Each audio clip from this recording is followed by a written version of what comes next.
Hello and welcome to our training on administrative claiming for CARE Act activities. We're going to go through some helpful information about how to submit claims for administrative activities related to CARE. So let's take a look at what we'll cover today. So like I mentioned, we'll be learning how to submit claims to the Department of Health Care Services to reimburse for CARE Act activities. Our objectives today is that you will have an increased ability to understand how to reimburse for these activities, and we'll go through some scenarios. This training is presented by Amanda Turnan with Health Management Associates, and this training was created in collaboration with the Local Governmental Finance Division, or LGFD. LGFD provides management and oversight of all county and local governmental federal reimbursement and financial oversight activities critical to ensuring access to high quality, cost-efficient healthcare through DHCS's contracted local government agencies. So now I'll turn the time over to Amanda to get going. Behavioral Health Information Notice 24015 notifies counties about the CARE Act reimbursement rates and provides guidance on how to submit claims for CARE activities. All counties may submit claims for activities performed when the CARE Act is implemented in their county, pursuant to W&I Code Section 5970.5. Administrative activities include court hearing time, court reports, outreach and engagement, notice, and data reporting. We'll cover these in more detail throughout the presentation. Hours spent performing each CARE Act activity includes time ancillary to the performance of the activity, which is limited to preparation time, internal meeting time, oversight by supervisors and managers relative to the activities. As mentioned, the administrative activity categories include court hearing, court report, outreach and engagement, notice, data reporting. The next few slides will go into these with more detail, as well as discuss the rate associated with each of these activities. Court hearing time includes activities that occur during court time. This slide shows all the examples associated with that, such as initial hearings, hearings on the merits, case management hearings, etc. The court hearing time activity rate is $91.63. Court report.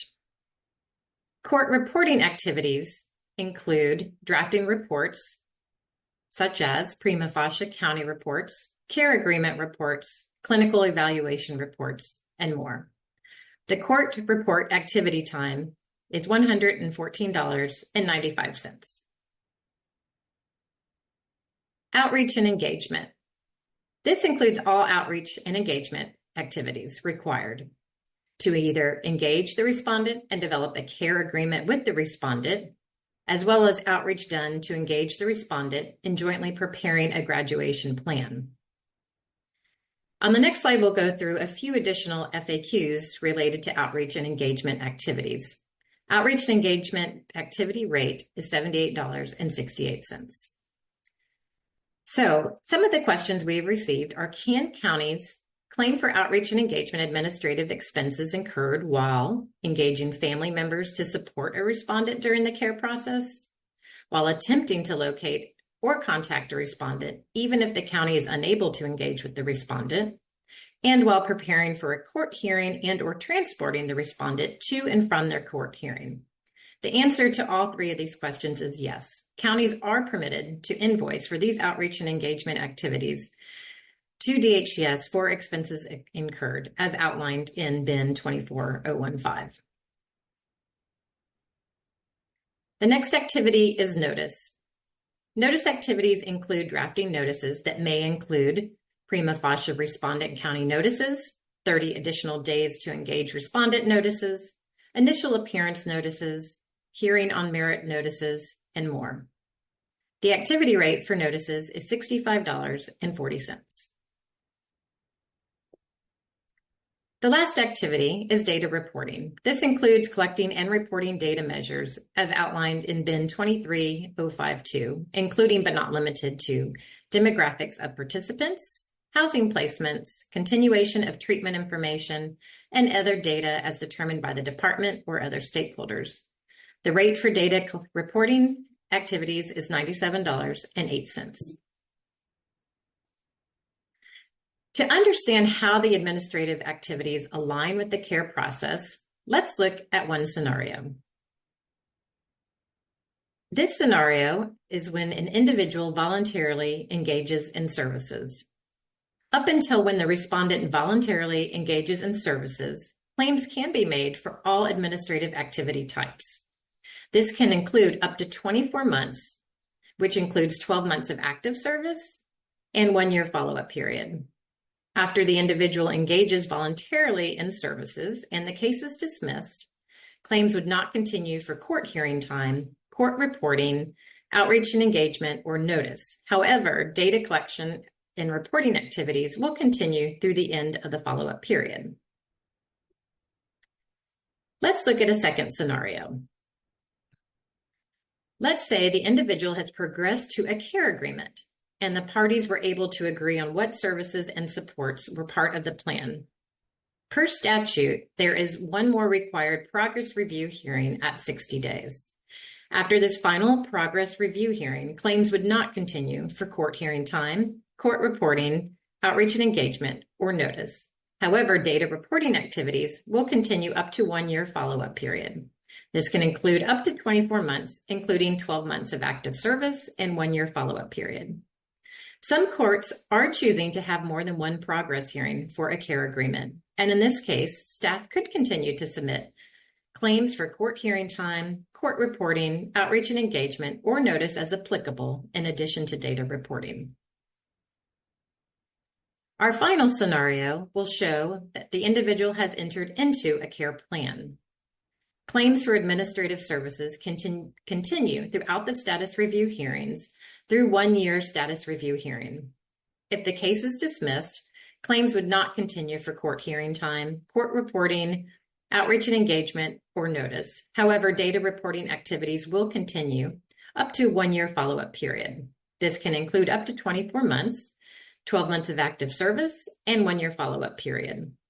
If the respondent is reappointed to the process, claims for administrative services will continue up to 36 total months, which includes 24 months active services and 1 year follow-up. There could be instances where the judge dismisses an individual and the county terminates services for the individual, such as death or possibly the inability to locate a participant. And at this point, claims could no longer be submitted. So how were these rates created? This slide details the methodology behind creating the rates for the CARE Act activities. Each CARE activity is based on wage data for the professionals and practitioners most likely to complete the activity. The rates include median hourly wage based on the Bureau of Labor Statistics. This slide shows some additional information about inflators and benefits percentages and overhead percentages. The claiming process. Detailed here is an overview of the CARE Act claim process. Counties will claim on a quarterly basis similar to the current administrative claiming process. Claims for a quarter may be submitted after the end of the quarter. Claims must be received by DHCS within 1 year following the end of the quarter. So Cohort 1 counties may submit claims for activities performed beginning October 1st, 2023, and Los Angeles County may submit claims for activities performed beginning December 1st, 2023. Remaining counties, upon CARE Act implementation, counties can begin filing for claims, even if a county chooses to implement early. Counties should maintain internal tracking of time spent on CARE activities down to the minute for audit purposes, although claiming will be based on 15-minute increments. Claims for CARE Act activities may be subject to audit by DHCS. The next slide shows a quick overview of the fiscal quarters for this year. As you can see, first quarter would start July 1st and end September 30th. Second quarter, October 1st start date, December 31st end date, and so on. The next slide will show a CARE Act activity rates based on wages of the staff likely to complete the task. And so a rate for each activity was developed by averaging the mean wage of the job titles. Now, these are examples, but not an exhaustive list of available staff types that can be selected. So as you can see, a court hearing, possibly a licensed practitioner of health arts, court reports, marriage and family therapist, outreach and engagement, possibly peer support specialist, notice, office and administrative staff workers, and data reporting, computer system analyst, or possibly database administrators. Next, we will turn to a live demo and we will actually walk through the CARE Act claiming workbook. This is the CARE Act claiming workbook. This workbook contains 3 tabs: the instructions tab, the claim summary tab, and the data entry tab. The instruction tab provides cell item instructions for both the claim summary tab and the data entry tab, and we will walk through each of these next. The instructions tab also provides the certification requirements. The certification will be completed on a separate CARE Act claim form PDF and is titled CARE Act Quarterly Administrative Cost Reimbursement Claim. I will demonstrate this PDF when we begin the claim summary tab overview. So let's move to the second tab, claim summary. In cell C6, you will select the fiscal year being claimed for using the drop-down. And in cell C7, you will select the quarter being claimed for from the drop-down list. In cell E6, using the drop-down list, you will select the county being claimed for. Once you select this, the county code will automatically be populated. You will also need to enter in the number of care participants. Counties will be automatically tracking care participants internally, and this information should be available. This is a free form cell, and you can enter in the numbers. Before the table populates below, you must first complete the data entry tab. It does not matter which tab is completed first. However, both must be completed before beginning certification requirements. So now let's move to the third tab, data entry. In column A, using the drop-down list, you will select the category or activity being logged for this expense. So let's select court hearing time activity. In column B, you will select the employee type that conducted the activity. In column C, you will manually input the name of the employee who performed the activity. The rate is automatically populated based on the category activity selected. You will then input the hours, rounded to the nearest quarter, for the time spent on this activity. The total will automatically populate. Let's select one more activity.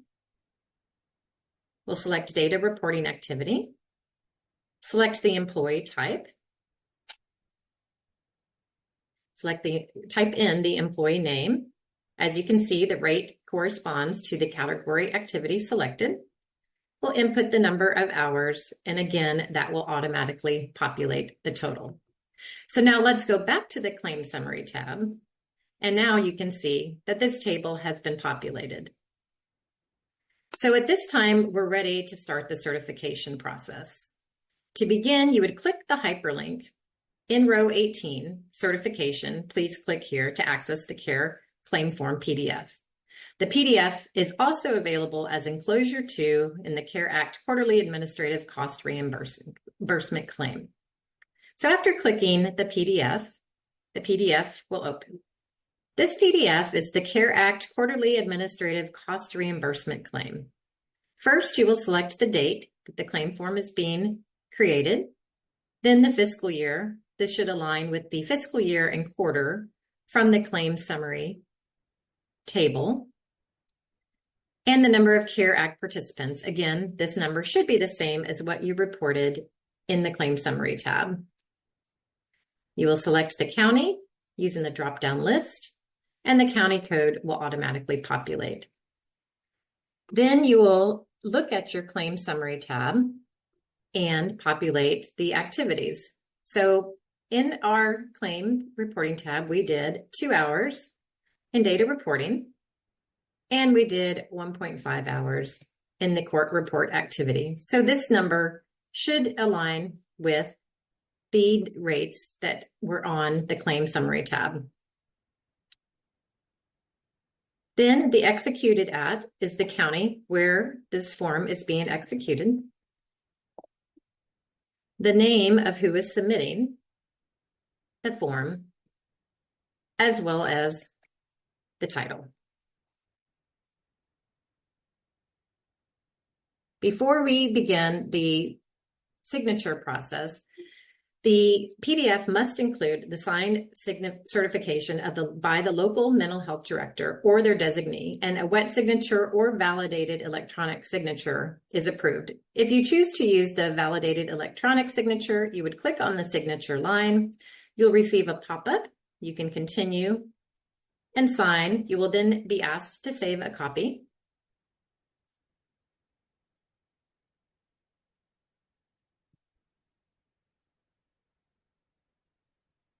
As you can see, the automatic digital signature is shown, and then you can date.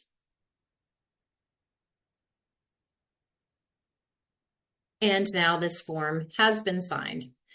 Alternatively, you could save as a PDF, print it out, have a signature, and then re-PDF it before submitting. So the validated electronic signature must meet the standards outlined by the California Secretary of State.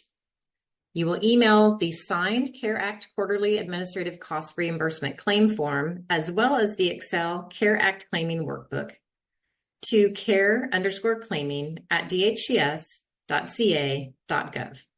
This completes the live demo, and now let's cover a few frequently asked questions. We will now cover a few additional FAQs.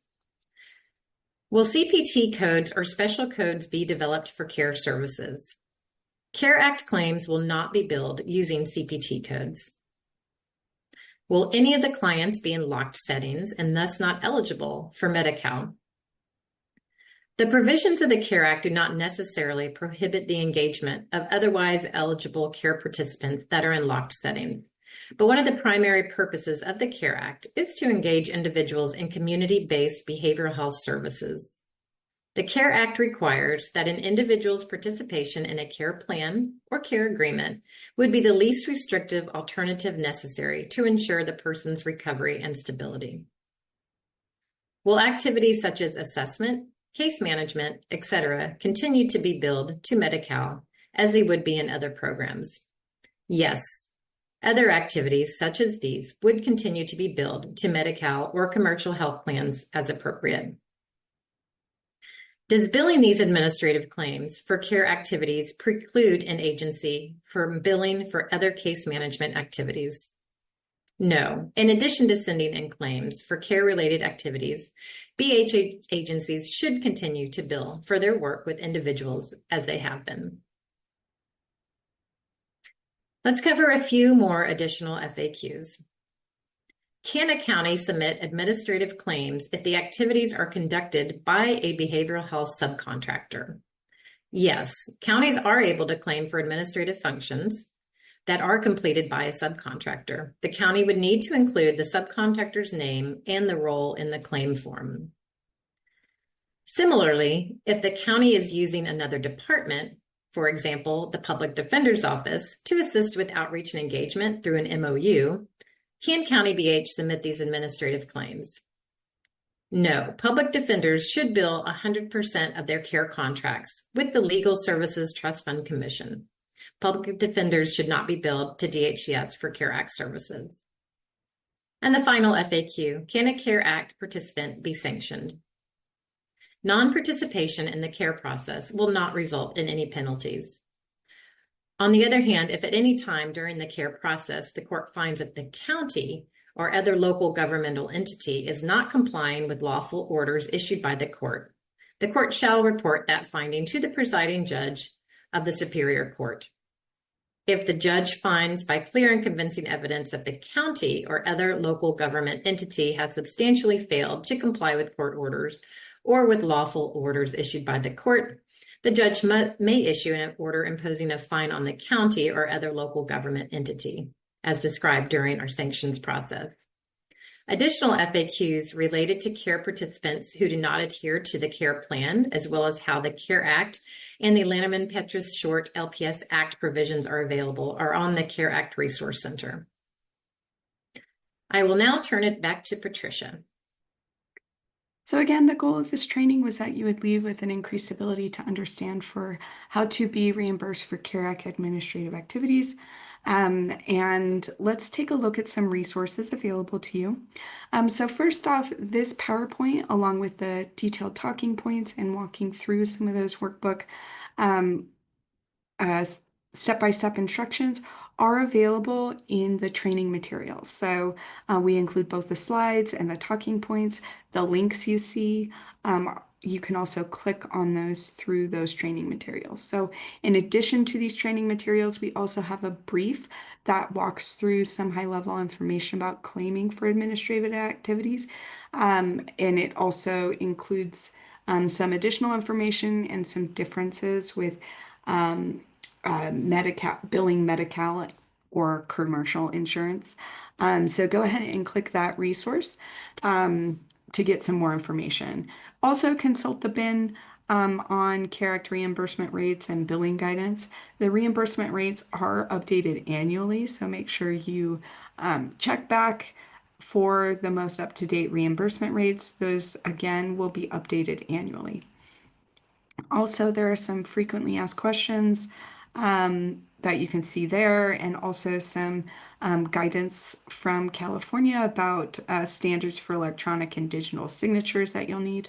For any additional information about claiming, questions can be sent to this care_claiming@dhcs.ca.gov, and they can provide any questions related to CARE Act administrative claiming. Again, please feel free to send questions. Any follow-up, they actively monitor this email account, and they can answer any questions. Thank you.